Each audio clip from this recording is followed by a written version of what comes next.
Bom, vamos cumprimentar aqui com a gente já do outro lado da tela o diretor do Sindicato dos Petroleiros aqui do Rio de Janeiro, o Antony Devalho. Antony Devalho, bom dia. Bom dia, Anderson. Está me ouvindo bem? Ouço bem sim, Antony. Quero agradecer Beleza. muito a tua presença aqui mais uma vez com a gente no Faixa Livre para a gente falar a respeito de algo que muito nos preocupou ao longo dos últimos dias, o Antony, porque mesmo com questionamentos e ações judiciais impetradas por diversas entidades ao longo dos últimos dias, a ANP, a Agência Nacional de Petróleo, realizou ontem, no quinto ciclo de oferta permanente em um hotel na zona oeste do Rio de Janeiro, que entregou boa parte das reservas de petróleo da margem equatorial, a foz do Rio Amazonas.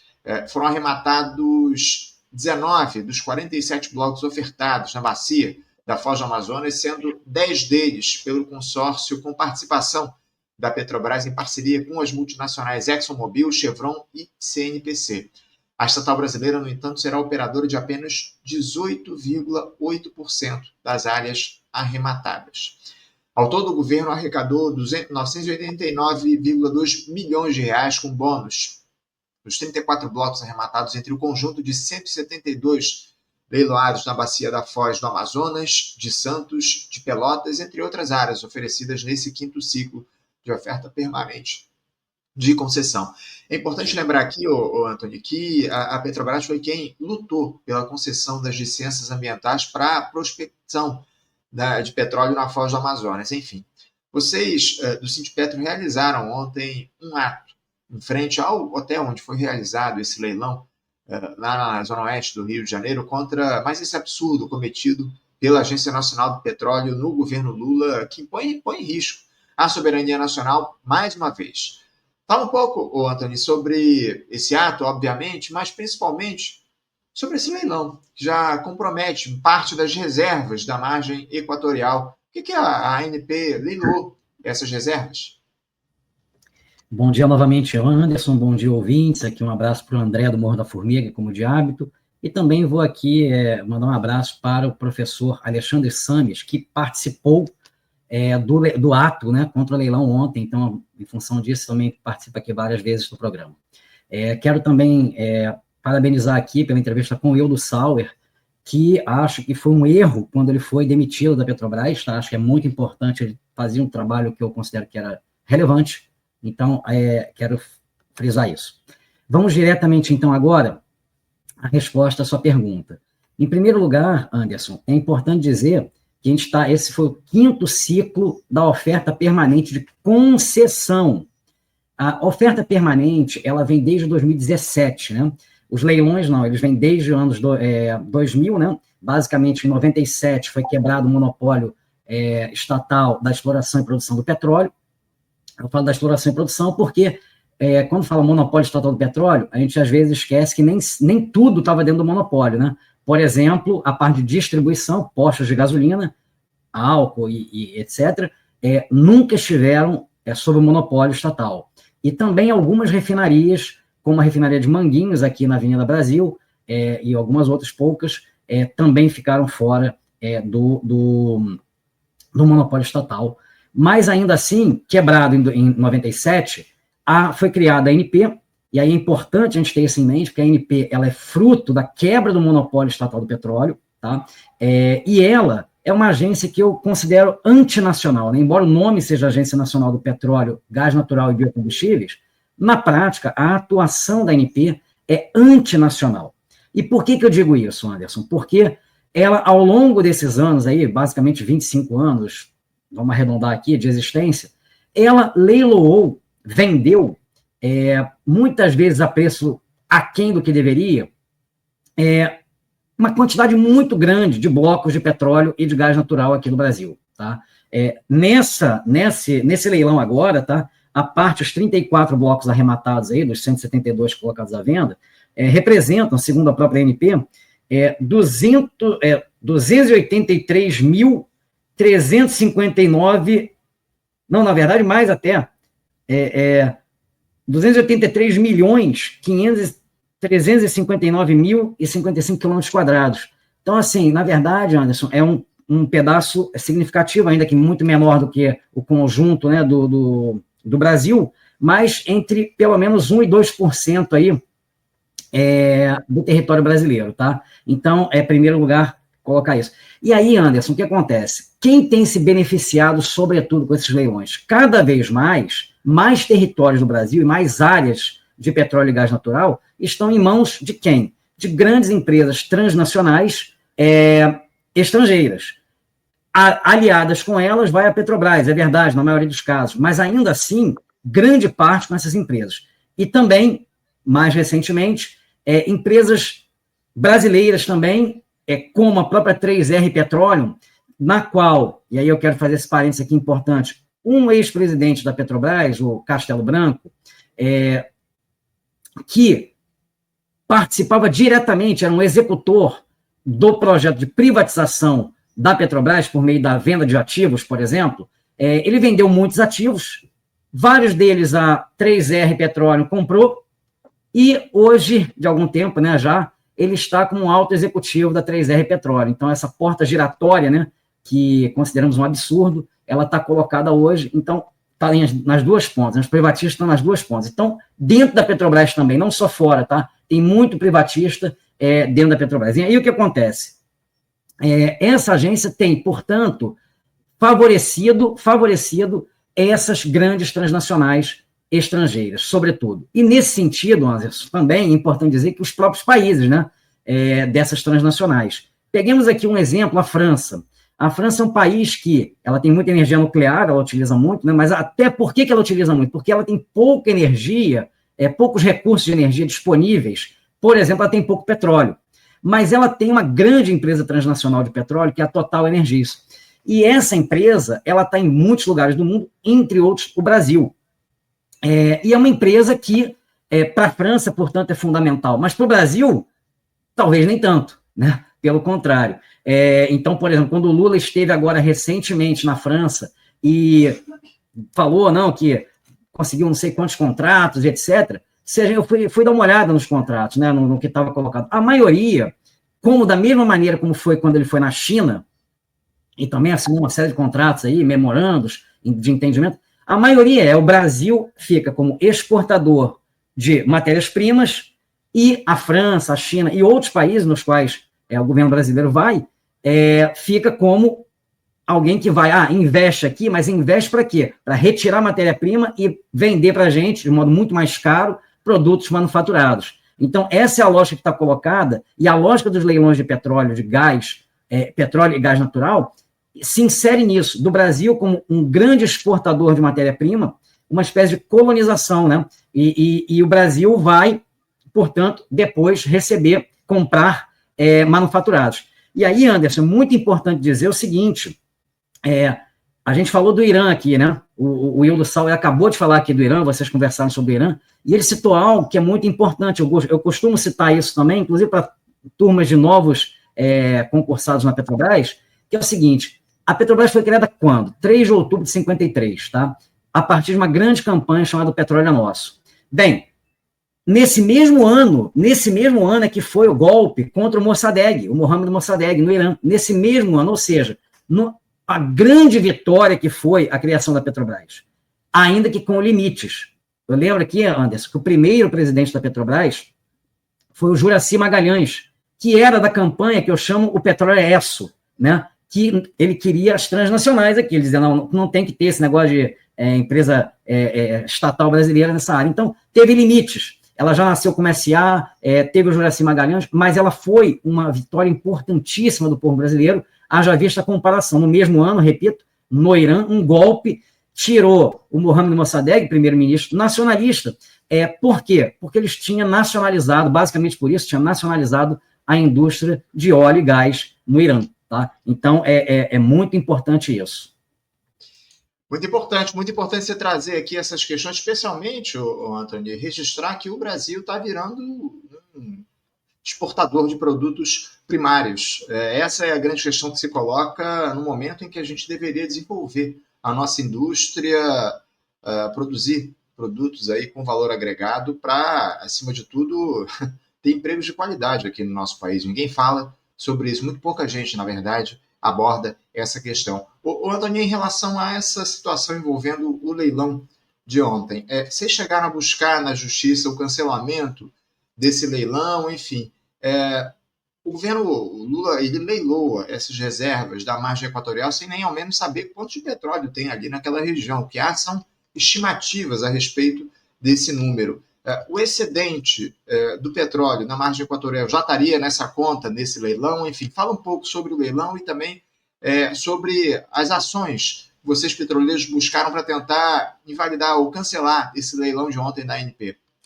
Então, sobre as ações, Anderson, judiciais, nós do Sindicato RJ não entramos com nenhuma ação propriamente, tá? Mas outros setores entraram, tá? Inclusive, a maioria das ações de organizações ambientalistas que visam, sobretudo, sim, cancelar o leilão e tal, mas a partir de um viés ambiental que tem, digamos assim, nos últimos anos dado mais certo do que a questão de soberania, tá? A gente já entrou anos atrás em outros leilões com ações judiciais, mas hoje está muito consolidado, infelizmente, até no judiciário, né? Os leilões, está muito consolidada essa lógica, e é muito difícil no judiciário acabar propriamente impedir um leilão como um todo. Algumas organizações ambientalistas têm, por esse viés que eu mencionei, conseguido a retirada de alguns blocos.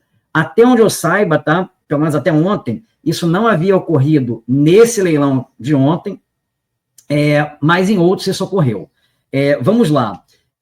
Tem um elemento aí importante, Anderson, que é o seguinte: eu falei no início, oferta permanente de concessão. Também tem oferta permanente de partilha, mas esse leilão de ontem, né, foi de oferta permanente de concessão, que, se a partilha é ruim, e é também uma privatização, a concessão é ainda pior. É o que havia antes do anúncio mais geral do pré-sal, né?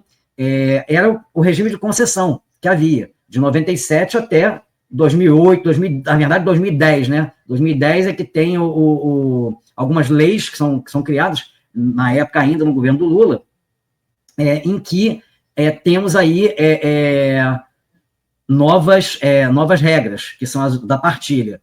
E foi a criação da PPSA também, Petróleo Pré-Sal SA, né? Mas então, qual é o problema? A concessão, a empresa meio que leva tudo. Ela, enquanto na partilha, uma parte do óleo tem que ser deixado com a União, na concessão não. Então, tem esse agravante. Tem um outro agravante aqui, Anderson, que está colocado, porque o então senador, né, José Serra, do PSDB, privatista, tinha colocado um projeto de lei, né, no Senado que vem tramitando. E, recentemente, ele conseguiu, da Comissão de Infraestrutura do Senado, aprovação, passou naquela comissão, e vai para a Comissão de Assuntos Econômicos agora. E o que em síntese, tá? O que tem nesse projeto de lei? Diz que a preferência da Petrobras, ela está retirada. Então, a Petrobras, para ser operadora, ela agora não tem mais essa preferência, né? Ela não tem mais a preferência de escolher, eu quero participar de tal ou tal bloco, não tem mais essa preferência, e os próprios 30% no mínimo da Petrobras em cada consórcio, isso também está sendo colocado em xeque cada vez mais a partir do trâmite, né? Desse projeto de lei aí. Outra questão que você iniciou aí a mencionar, Anderson, é a própria Foz do Amazonas, tá? Que é uma parte da margem equatorial, a parte que é a Foz do Rio, Amazonas. É bem verdade que o local exato, né, onde estão os blocos, a algumas poucas centenas de quilômetros aí da Foz propriamente, mas ainda assim existem riscos ambientais consideráveis a serem avaliados mais a fundo. E não por acaso o IBAMA tem aí colocado empecilhos para que essa exploração seja feita nessa região. E o que acontece? Quando já são leiloados, né? Foram leiloados 47 blocos colocados no leilão, 47 blocos dos 172, 47 blocos na Foz do Amazonas. Desses, 34 foram arrematados. 19 foram arrematados, 34 no total. 19 especificamente na Foz do Amazonas. E aí, veja bem, quem arrematou? Sim, a Petrobras, mas junto com quem? ExxonMobil, Chevron e CNPC. Ou seja, duas estadunidenses, uma chinesa. E, obviamente, tem um grau gigantesco de privatização colocado aqui, né, Anderson? E de desnacionalização. As duas coisas andando juntas, até porque, na periferia do sistema capitalista, privatização, quase que como via de regra, é quase sinônimo de desnacionalização também. E aí, se a gente já tem esses blocos leiloados, o que vai acontecer fatalmente? Vai ter uma pressão ainda maior, tá, dos agentes privatistas para que se explore logo, para que o IBAMA dê logo uma licença para explorar isso tudo. E aí, a gente viu, dia 20 de maio, se eu não me engano, teve um editorial do Globo festejando aí a decisão do IBAMA, que tinha sido poucos dias antes, de liberar que a Petrobras fizesse um simulado para questão de vazamento e como que seria numa situação dessa. E aí, nesse caso, né, o Globo, que geralmente é crítico à Petrobras, vai lá e fala que a Petrobras é muito preparada e etc. Mas por quê? O que está por trás disso? Resumindo aqui, né, Anderson? O que está por trás é o seguinte, e isso é que um setor nacionalista e até de esquerda, a meu ver, tem pouco falado, que é o seguinte, o que o Globo quer, o que os privatistas querem? Eles querem, e aí enaltece a Petrobras para isso, para quê? A Petrobras vai abrir a porta dessa área para que depois, uma vez que a Petrobras já esteja, aí escancare para as transnacionais.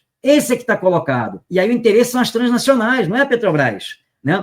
Então, não se tem falado, diferentemente de quando foi o pré-sal, que aí teve novo marco regulatório com vários problemas, privatista também, mas melhor em relação ao que era antes, menos pior, pelo menos. Agora, sequer isso está sendo falado. Embora fale-se de um novo pré-sal na margem equatorial, não se fala, Anderson, de um novo marco regulatório, no mínimo, um novo marco regulatório, né? Porque, na melhor das hipóteses, deveria ser apenas a Petrobras a explorar ali, e não transnacionais, na melhor das hipóteses, como área, inclusive, estratégica, área estratégica. Então, assim, esse debate não está colocado hoje, né? Um setor nacionalista fala que todas as preocupações ambientais são imperialismo, o que até é verdade que existem setores imperialistas que utilizam o discurso ambiental, sim, para travar o desenvolvimento de países como o Brasil. Isso é verdade. Agora, resumirmos as preocupações ambientais a isso, eu considero que é um exagero e um erro. Até porque um outro debate que não está sendo feito, Anderson, que eu julgo importantíssimo, é o seguinte: o próprio Globo diz, a própria Petrobras diz, né, fez uma apresentação para a gente, sindicatos, a respeito dessa questão da margem equatorial e especificamente também da Foz do Amazonas, e fala o seguinte: as reservas do pré-sal, a previsão é de que elas já estão se esgotando comercialmente falando. Aí aponta 2030 como um marco nesse sentido. Bem, se a gente considerar que tem de 2008, 2010 para cá o pré-sal, é muito veloz.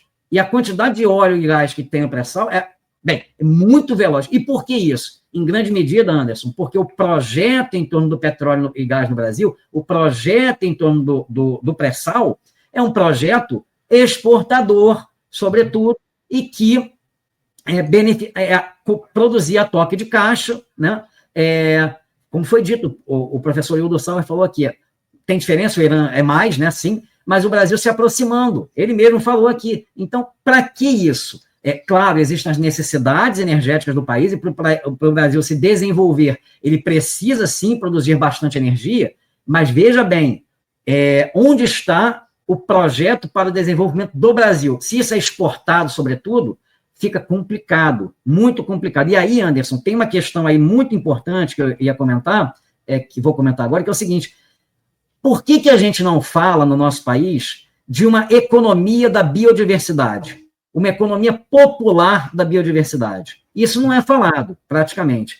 Tem o César Benjamin, toca um pouco nisso, né? Tem um texto Amazônia, Cuidado Frágil, muito interessante, mas é muito pouco colocado. Alguém que fala também bastante disso é o Gilberto Felisberto Vasconcelos, professor da Universidade Federal de Juiz de Fora, mas é muito pouco falado. Então, eu não estou dizendo aqui que não se deva explorar, tá, na Foz do Amazonas. O que eu estou dizendo é que isso tem que ser muito debatido, tem que ser aprofundado esse debate. A questão ambiental não é menor, os povos originários locais não é uma questão menor, e também, em paralelo, quando se fala só nisso e não numa economia popular da biodiversidade, que também é fundamental para o nosso desenvolvimento. Que projeto de desenvolvimento do Brasil está colocado aí?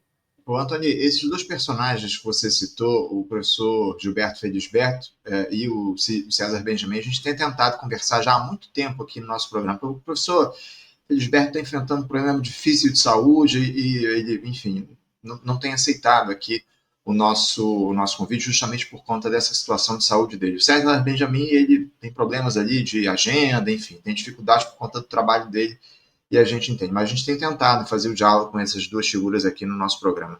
Eu queria registrar aqui, só para reafirmar e para você deixasse claro aqui para a gente, em relação a esses leilões, o que a gente teve ontem foram leilões de concessão e não leilões de partilha, o que significa que foram entregues meio que de, entre aspas, porteira fechada, essas jazidas de petróleo, para que essas empresas explorem independente da quantidade das reservas que existem nessas jazidas, é isso? Em síntese é isso, Anderson. Em síntese é isso. Um negócio inacreditável. E a Petrobras só vai ter 18,8% de direito de explorar esse petróleo na margem equatorial, na Foz do Amazonas, pelos leilões que aconteceram no dia de ontem. A Petrobras que lutou para que houvesse aí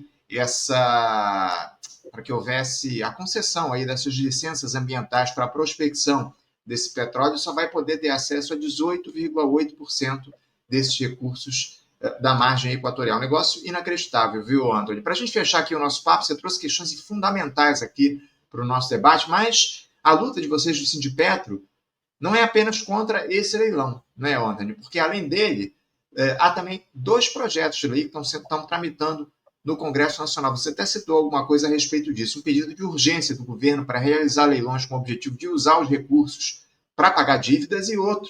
Foi aprovado, inclusive, na Comissão de Infraestrutura do Senado Federal, que abre permissão para concessões e tira da Petrobras a preferência na exploração do pré-sal. Eu queria que você rapidamente detalhasse aqui para a gente esses dois projetos e os riscos que eles oferecem para o país e para a Petrobras. Então, só uma questão bem prática aqui. Apesar do leilão ter ocorrido ontem e tal, e desses blocos terem sido arrematados, especificamente, né, ainda vai ter um período onde tem a fase de conseguir a licença ambiental específica para cada um desses blocos, tá? Então, ainda está colocada essa questão, tá? Só para a gente pontuar. Especificamente, então, Anderson, em relação... eu citei um pouco, né, o projeto aí, projeto de lei colocado em 2019, se não me engano, pelo Serra, quando ele ainda era senador, e esse é um projeto que retira, né, da Petrobras essa preferência. A Petrobras ela poderia escolher, ela utilizar o direito dela de dizer, eu quero esse bloco, eu quero aquele bloco. Estou sintetizando aqui, tá? Isso está sendo colocado em xeque, assim como a Petrobras ser operadora, propriamente, né? A operadora é quem vai, na prática, ditar o ritmo da produção, o formato da produção, dentro de um consórcio. A Petrobras estava colocada, né, por legislação aí, no marco regulatório que foi pensado por pré-sal, sempre como operadora, e tendo pelo menos 30% em cada um dos consórcios. Eu repito que isso já era um problema, tá? Eu faço questão de frisar, porque, no nosso ponto de vista, o próprio regime de partilha também é um regime privatista, mas ainda assim havia algumas salvaguardas que estão sendo colocadas em xeque a partir desse projeto aí do José Serra. O outro projeto que você mencionou, Anderson, ele é um projeto mais recente, agora bem recente, assinado pelo Fernando Haddad e pelo Alexandre Silveira, né, respectivamente, ministro da Fazenda e Economia e ministro de Minas e Energia, que visa, sobretudo, né, que a PPSA, empresa criada para que o óleo, né, da partilha venha para essa empresa, uma parte do óleo da partilha venha, que vai para a União, que a União possa vendê-lo, tá? Isso, ao longo dos anos, tem sido feito. Mas qual é o problema que está colocado aí? Isso está dentro de uma lógica do chamado novo arcabouço fiscal. Então, quando a gente vê, você vem tratando aqui, tratou esses dias, inclusive, o Maringoni falou muito bem sobre a questão também da questão do IOF e tal.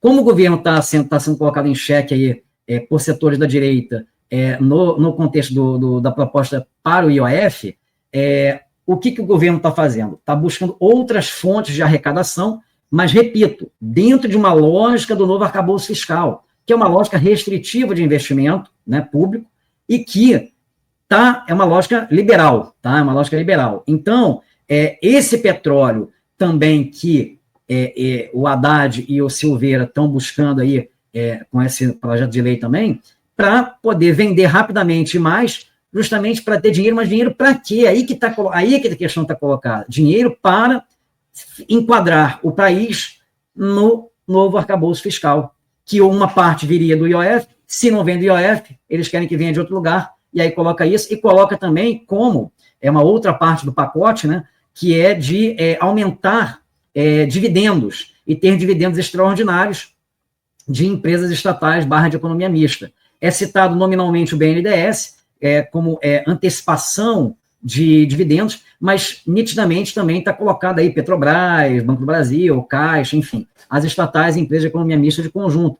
Essa política de dividendos, que já vem sendo um problema ao longo de muitos anos aí, e que, apesar de ter um pouco menos ruim desde que o Lula assumiu do que quando era no Bolsonaro, mas ainda assim é uma diferença que não é tão grande, continua muito ruim, drenando imensos recursos para os acionistas. E aí, muitas vezes a pessoa fala, mas o acionista, a União, o Estado brasileiro é um acionista, e vai receber? Sim, vai receber. Porém, hoje a Petrobras, e isso é público, pode entrar no site para ver, a maior parte do capital da Petrobras é privado, Anderson. A maior parte, tá? E dessa maior parte, uma grande parcela, imensa parcela, é estrangeira. Então, na prática, o que significa essa política de dividendos altos? Vai drenando imensos recursos para o exterior, especialmente para a Bolsa de Nova York, né? E prejudicando, portanto, a própria Petrobras, o próprio sistema Petrobras, em questão de investimento, e também, obviamente, o Brasil como país, né? E o povo brasileiro, o povo trabalhador, evidentemente, por tabela, é o principal prejudicado. Isso faz parte de um projeto, a grande verdade é essa. O Requião falou ainda há pouco. O que há no país nesse momento é um projeto neoliberal, que é urdido hoje pelo governo Lula, mas que já avança há muitos anos aqui no país e, nesse momento, só se aprofunda a partir dessa gestão de amplíssima aliança que a gente tem. Lamentável, a gente precisa lutar por um projeto popular, de fato, pela discussão desse projeto popular por parte da esquerda, mas há pouquíssimas iniciativas nesse sentido, lamentavelmente. Antônio De Valle, eu quero agradecer a tua presença aqui. A gente vai continuar na luta, acompanhando essa situação da Petrobras, o que diz respeito aos leilões aí de petróleo, lutar contra isso, acima de tudo, e espera uma ação mais efetiva e mais contundente do governo Lula, a fim de, por fim, a essa entrega do Estado brasileiro. A gente precisa recuperar a soberania nacional, e isso passa pela recuperação da Petrobras, da Eletrobras, das empresas importantes no nosso país, especialmente no ramo, no setor da energia, que é um setor para lá de estratégico, quando a gente fala de soberania. Obrigado mais uma vez, viu, Antônio? Seguimos aqui juntos na luta. Eu que agradeço, Anderson. Boa continuação ao programa, que sempre destaca os temas da energia, fundamental pilar da economia e para os povos todos. É isso. Grande abraço, viu, Antônio? Até a próxima. Um abraço, Anderson. Conversamos aqui com Antônio De Valle. Antônio De Valle, diretor do Sindicato dos Petroleiros aqui do Rio de Janeiro, o Sindipetro RJ,